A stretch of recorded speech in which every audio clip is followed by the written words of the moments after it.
नमस्कार मित्रांनो, मी आता दुसऱ्या चॅनलवर देखील रेकॉर्डिंग म्हणजे व्हिडिओ पोस्ट करणार आहे. नवीन चॅनल सुरू केलेला आहे. सॉरी, जरा बोलण्यात अडखळते आहे. त्या चॅनलची लिंक पण मी खाली शेअर करणार आहे कम्युनिटी बॉक्समध्ये वगैरे. तर तुम्ही त्या चॅनलला देखील सबस्क्राईब करा, कारण का तिथे तुमच्या मनासारख्या स्टोरीज येतील. तुम्हाला हवे तसे वर्ड मी तिथे यूज करणार आहे, त्यामुळे तिथे देखील सबस्क्राईब करा. मराठी बोधकथा, मराठी कथा. आणि अजून एक चॅनल केलेलं आहे, त्या चॅनलचं नाव मी अजून क्रिएट नाही केलं. चॅनलचं नाव ज्यावेळेस मी क्रिएट करेन त्यावेळेस तुम्हाला लिंक देईन. तर आजची स्टोरी आहे, मी नाही त्यातली आणि कडीला वाहतली. मी नाही त्यातली आणि कडीला वाहतली म्हणजे काय हे माझ्या खालील अनुभवावरून कळेल. माझी वहिनी सायली आणि मी खूप चांगले मित्र. 24-36ची परफेक्ट. गोरा रंग, केस खूपच मस्त. घरी सलवार कमीज तर बाहेर लेगिन्स आणि कधी लाँग स्कर्ट, कधी टॉप आणि कधी जीन्स. फिट कपड्यांमध्ये तिचा शेप बरोबर दिसायचा. मोठे पण सुबक बॉल अक्षरशः वेड लावत असायचे.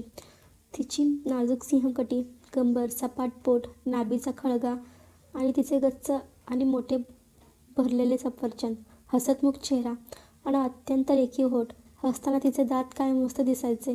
तिचे मोकळे केस इतके छान होते की असं वाटायचं हिला मिठीत येऊन तिच्या केसांशी खेळत राहावं आणि हिच्या गच्च मांड्यांवरती डोकं ठेवून तिचे सफरचंद चोखावेत. माझा दादा तुषार 31 वर्षाचा आहे. तो सध्या पोस्ट ग्रॅज्युएशन मेडिकलच्या उच्च शिक्षणासाठी लंडनला आहे. 2 वर्षासाठी. 8 महिने झाले तिकडेच आहे. दादाचे आणि सायलीचे लव्ह मॅरेज आहे, कारण सायली आमची फॅमिली फ्रेंड होती. ती स्वभावाने खूप चांगली आणि हुशार. ती एक डेंटिस्ट आहे आणि आमचं बऱ्यापैकी क्लिनिक आहे. आम्ही घरात, माझी आई सोडून सर्वजण डॉक्टरच. आई बरेच दिवस दीदीकडे राहायला जायची, कारण दीदीला नोकरी असल्याने तिच्या बाळाला तिकडे लातूरला तिला सोबत म्हणून राहायची. आधीमध्ये पुण्यात घरी यायची. वडील कोरोनात गेले तेव्हापासून आमचं क्लिनिक आता दादाच बघायचा. पण तो बाहेर गेल्यामुळे त्याचे व्यवस्थापन आणि मी आणि वहिनी बघायचो. मी MBBS नंतर पोस्ट ग्रॅज्युएशनसाठी प्रवेश परीक्षासाठी तयारी करत होतो. वहिनी खरंच खूप सुंदर होती. मला वहिनी आवडत असली तरी ती मला मिळणे अशक्यच होते, कारण आमच्यात खूप बॉन्ड चांगला होता. ती लग्न होऊन आमच्या घरी येण्याआधी ती आमची फॅमिली फ्रेंड असल्याने मैत्रीचे नातेही होते आणि दादाची गर्लफ्रेंड असल्यामुळे तसा विचार कधी केला नव्हता. पण ती खूपच छान होती खरं तर. त्यातही मी 24चा असून अजून काही केलं नव्हतं आणि ती 29ची. इतकी भारी होती ना. माझ्या मनात काय काय विचार येत असतील. आम्ही मित्रासारखे वागायचो व बऱ्याच वेळा ती मोबाईलसाठी मला काही विचारायची. मीही स्वतःहून तिचा मोबाईल चेक वगैरे करायचो. कधी कारण नव्हते. एकदा काही कारणाने तिचे व्हॉट्सअप माझ्या लॅपटॉपवर वेबमध्ये उघडले व लॉगआउट न करता तसेच राहिले. मला लक्षातही आलं नाही. नंतर मला लॅपटॉपवर नोटिफिकेशन दिसल्यावर मी बघितला तर एक मेसेज होता, वाव असा म्हणून. तिला स्टेटसला रिप्लाय.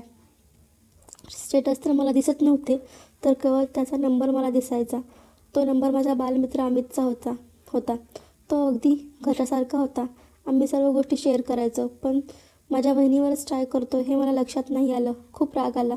बघू म्हटलं काय होतंय ते, कारण चॅटिंगमध्ये इतकं पुढचं प्रकरण नव्हतं गेलं. हे बोलणं गुप्त असेल असं त्याचं ठरलेलं. मी 8 दिवसापूर्वी काही कामासाठी वहिनीला त्याचा नंबर दिला होता. मी लक्ष ठेवून होतो. 1 महिन्यात. अमित, काल तू स्वप्नात आली होतीस. सायली, मग?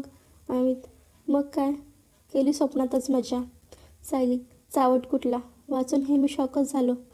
मला वाटलं चिडेल. 2 दिवसांनी चॅटमध्ये. अमित, वहिनी फक्त एक चान्स दे ना. वहिनी, काहीही काय.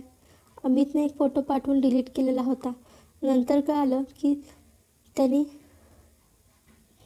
वेगळाच फोटो पाठवला होता. सायलीने रागवण्याची इमोजी पाठवली. अमित, सॉरी पण तुला आवडला का. सायली, खूप वेळाने रिप्लाय. होकारार्थी स्माईल. अमित, प्लीज वहिनी तू पण काहीतरी दाखव ना, फक्त एकदा.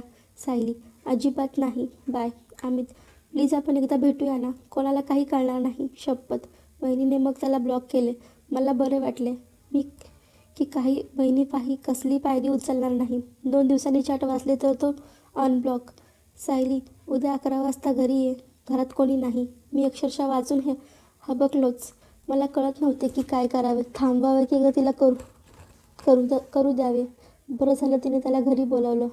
त्याच्यासोबत कुठे नाही गेली.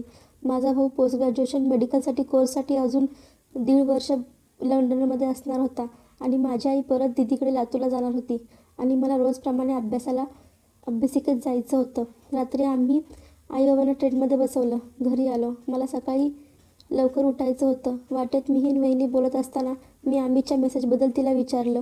घरी आल्या मला लगेच झोप लागली. विचारायचं ठरवलं होतं पण विचारलं नाही. अमित सकाळीच घरी आला होता. घरी कोणीच नव्हते. वहिनी आणि अमित दारातच एकमेकांना मिठी मारत होते. मग अमित वहिनीला म्हणाला, काय मग एकदम कायमच दिसत आहेस. मग त्याने मागून तिचे दोन्ही बॉल धरले आणि त्याला धक्का देऊन ती घरात घेऊन गेली. हे सर्व पाहून मी चकित झालो होतो आणि विचार करू लागलो, का ही वहिनीची पवित्रता. अमितने तिला मागं पकडले होते आणि तिचे बॉल जोराने दाबून घेत होता. त्यामुळे वहिनी हलकी गरम होऊ लागली होती. मग ती एकदम मागे फिरली आणि वेड्यासारखी त्याला पाप्या देऊ लागली. त्या दोघांची जीभ मस्तपैकी एकमेकांना भिडत होती. आता अमितने ओठांनी वहिनीची जीभ पकडून ठेवली होती. आता अमित वहिनीची मागून दोन्ही कलिंगडा दाबत होता. अमितने सालीला घट्ट पकडले होते व तिच्या अंगाला तो आपले अंग बऱ्यापैकी घासत होता. नंतर अमितने तिला डान्स करायला विचारले. मग ती त्याच्याबरोबर तशी अंग घासून नाचू लागली. ते दोघेही नाचत होते, हसत होते, एन्जॉय करत होते. शेवटी एकत्र हातात हात घेऊन कमरेवरती हात घालून नाचू लागले होते. बराच वेळ तसं नाचल्यावर थकून तसेच ते हातात हात घालून खाली बसले, सोफा चेअरला पाठ टेकून. ते हळूहळू आवाजात बोलत होते, जोक्स करत होते आणि हसत होते. अमितचा हात सायलीच्या मानेवरून तिच्या खांद्यावर होता. अमितने हात खांद्यावरून खाली नेला आणि वहिनीचा बॉल गचकन दाबला. वहिनी आऊच वरून दचकली आणि हसू लागली. अमित थोडे वाकून सायलीच्या ओठांवर ओठ ठेवून तिला चुंबन करू लागला. तिनेही त्याला बेधडक प्रतिसाद दिला. मग ती अधीरतेने त्याला करू लागली. मग सायलीने जराही न शरमता त्याच्या तोंडात आपली जीभ सारली व आपला हात त्याच्या पॅन्टवरून त्याच्या कडक उचललेल्या लंडावर ठेवला. ती अमितला किस करत त्याचा लंड पॅन्टवरूनच दाबू लागली व ते बघून अमित तिच्या मांडीवरून हात फिरवू लागला. अमितला व्यवस्थित किस करता यावे म्हणून सायली थोडी वेळ बसली आणि त्याचा फायदा घेत अमित तिच्या खांद्यावरून पाठीवरून हात फिरवू लागला.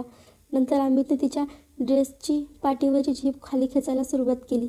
तेव्हा सायली म्हणाली, थांब अमित, इथे नको, आपण माझ्या रूममध्ये जाऊया, कम ऑन.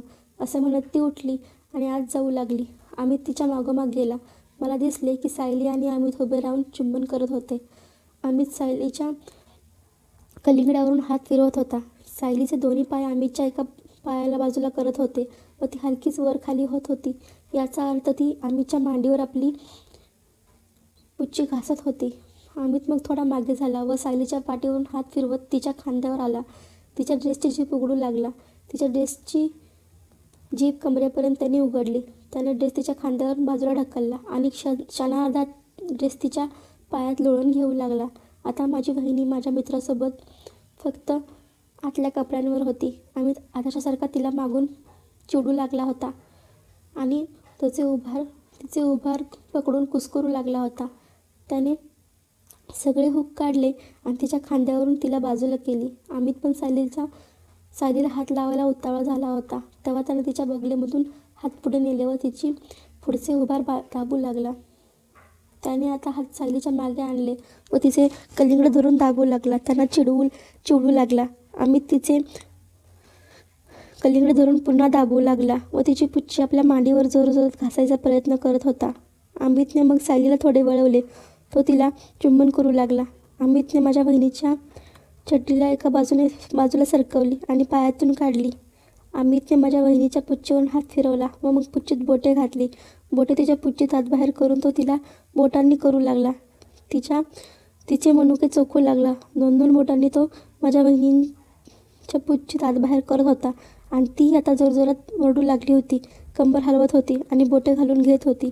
माझा बेस्ट फ्रेंड माझ्या बहिणीच्या अंगाशी खेळत होता आणि ती वेळ आली त्याची मी वाट बघत होतो. अमित उठला आणि माझ्या बहिणीला करू लागला. तिच्या मानेमध्ये थोडा आत होऊन त्याने तिच्या पुच्चीत आपला लवडा घातला आणि एका धक्क्यात मुळापर्यंत तिच्या घुसळला. सायली जोरात ओरडली, आई ग करत तिने आपले पाय वर केले व त्याच्या कमरेला विळखा घातला. त्याने त्याच्या लवड्याने आपल्या तिच्या पुच्चीचं स्वागत केलं होतं. सायलीच्या तोंडातून हुंकार आणि चित्कार निघू लागले होते. थोड्या वेळानंतर अमितने एक घुसमटलेली किंचाळी मारली व तिच्या पुच्चीत तो पाणी सोडू लागला. आपला एवढा तिच्या पुच्चीतच त्याने खोलवर ठेवला आणि 1-2 मिनिटं स्थिर राहिला व सगळे पाणी गळाल्यावर तो बाजूला पडला. माझी बहीण तिथे पाय फाकून पडली होती. तिच्या पुच्चीतून त्याचे पाणी बाहेर येत होते. सायली हात लांब करून त्याचा लवडा परत एकदा हलवू लागली. नो सायली, एवढ्यात माझा लगेच उठणार नाही. अमितने तिला म्हटले. ओ कम ऑन, तू इतका यंग आहेस, तुझा तर उठायलाच लागला पाहिजे. कितीचा वेळ लागणार आहे, मी मदत करते, असं म्हणत सायली उठली. मग अमितचा ती उभा धरून खाली वाकली आणि त्याचा तोंडात घेऊन चोखायला लागली. माझ्या डोळ्यांवर विश्वास होत नव्हता. ती त्याचा आवडीने चोखू लागली होती. त्याच्याही चेहऱ्यावरती आश्चर्य दिसत होते. त्याचा खालचा अर्धा भाग ती हातात घेऊन हलवत होती व वरचा चोखत होती. क्षणार्धात अमितचा कडक झाला. मग अमितचा हाताने ती हलवत उठली व त्याच्या कमरेभोवती पाय टाकून गुडघ्यावर उभी राहिली. मग त्याचा सरळ आपल्या तिने पुच्चीवर टेकवला आणि हळूहळू ती आतमध्ये घेऊ लागली. त्याच्या पाण्याने तिची पुच्ची रसरशीत झाली होती आणि बुळबुळीत झाली होती. तो गपकन अमितचा पुच्चीत तिने घेतला आणि मग वर खाली होत त्याला ती जाऊ लागली. ते दोघंही मग पाणीही सोडू लागले. अमितने तिच्या पुच्चीवरच पाणी सोडले. मी दचकून उठलो तेव्हा अलार्म वाजला. सकाळचे 6 वाजले होते. मी एक अत्यंत घाणेरडे स्वप्न बघितले होते. माझा आता कडक झाला होता. वहिनीला जरी मी बऱ्याचदा स्वप्नात माझ्या खाली घेतली असली तरी तिसरा कोणी तिच्यावर उडतोय हे मी स्वप्नातच प्रथम बघत होतो. त्याला कारणही त्याचे मेसेज होते. सकाळी मी आवरून घराबाहेर जायचे ठरवले. मी जवळच थांबलो. अमित घरात गेल्या लगेच 5 ते 7 मिनिटांनी मी दरवाजा उघडला. बघतं तर काय, वहिनी आणि ते मिठीत होते आणि हसत होते. त्यांचा रोमांस व्हायच्या आत मी टपकलो होतो. ते मिठीत आहे त्याचा अर्थ मला कळाला की त्यांना कळायला पुरेसा होता. त्यांचा कार्यक्रम सुरू व्हायच्या आत मी आलो. जास्तीत जास्त त्याने वहिनीला काय केले असणार, दाबली असणार. याहून जास्त 5 ते 7 मिनिटात कोण काय करणार. मला घरात पाहून दोघेही हबकलेच. कोणाला काहीच कळेना. अमित काय करतोय, त्याला कानाखाली दिली. मित्र आहेस ना, त्याला बडवले. अमित चुकलं माझं भावा, प्लीज. सायली वहिनी, सोड त्याला अमोल, जाऊ दे त्याला, मी सांगते. मी दोस्ती संपवली, त्याला हकलले. सायली रडू लागली. अमोल प्लीज माफ कर, कोणाला काही सांगू नकोस. मी कधीपासून चालू आहे हे. सायली, आजच आला होता ते, चुकलं माझं. वहिनीने मला सगळं नीट सांगितलं. दादा बाहेर गेल्यापासून ती खूप एकटी पडली. दादा तिला खूप प्रेम करतो, पण नकळत ती अशी वागली. ती माझ्या नजरेत वाईट आहे याचा असं अर्थ होत नाही की ती पूर्ण चुकीचीच आहे. तिला पश्चाताप होत होता. तिला दादाला फसवायचे नव्हतं, पण भावनेच्या भरात ती वाहवत गेली होती. तिच्या मनात विवाहबाह्य संबंध ते IT सेक्टरमधील मैत्रिणीने भरवलेले होते. मला तिच्याशी बोलताना कळले. संगत खूप वाईट. मी मेसेज वाचले नसते तर आमच्या घरची इज्जत दुसऱ्याखाली गेली असती. आज मी तिला बोलत बोलत धीर दिला की झालं गेलं विसरून जा. पाऊल वाकडं पडलं नाही हे महत्त्वाचं. जास्त गिल्ट वाटून घेऊ नकोस. ती खूप मुसमुसत होती. तिला वाईट वाटलं होतं. मी वहिनीला सांगितलं, आजकाल हे कॉमन झालं आहे, पण माझ्या मित्राने असं केलं म्हणून मला खूप वाईट वाटत आहे. वहिनी म्हणाली, सॉरी, मला हे थ्रिलिंग वाटत होतं. आता नेहमी भेटणारा अमित हा तिला जास्त विश्वासात वाटला म्हणून असं घडलं. वहिनी खूप गिल्ट करत होती. शेवटी मी तिला रिलॅक्स केलं आणि आश्वासन दिलं, ही बाब कोणालाही कळणार नाही. घरात आता वातावरण थोडी तणावाचं होतं. तिला बरं वाटावं म्हणून तिला म्हणालो, चला जरा बाहेर फिरून येऊ, तेवढंच तुला बरं वाटेल. वहिनी तयार नव्हती, पण मी तिला तयार केलं आणि म्हणालो की मी तुझ्यासोबत मित्र म्हणून आहे. तुला कधी एकटं वाटलं तर मला बोलत जा. असं म्हटल्यावर ती तयार झाली. मग मी आणि वहिनी लॉंग ड्राईव्हला गेलो.